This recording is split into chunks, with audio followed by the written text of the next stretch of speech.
Hello guys, in this video I'm going to show you how to enable to display the zoom buttons on the Map Marker application.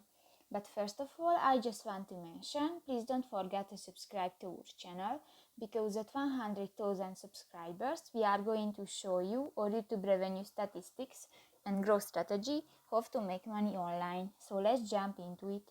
First of all, open the application on your device. Go to the three lines at the upper left corner of the screen, and in the help and feedback section go to the settings button, and in the display section you can find the display zoom buttons and just click to the next square icon, and now this function is enabled. So that's pretty much it for this video guys. See you in the next one. Bye bye.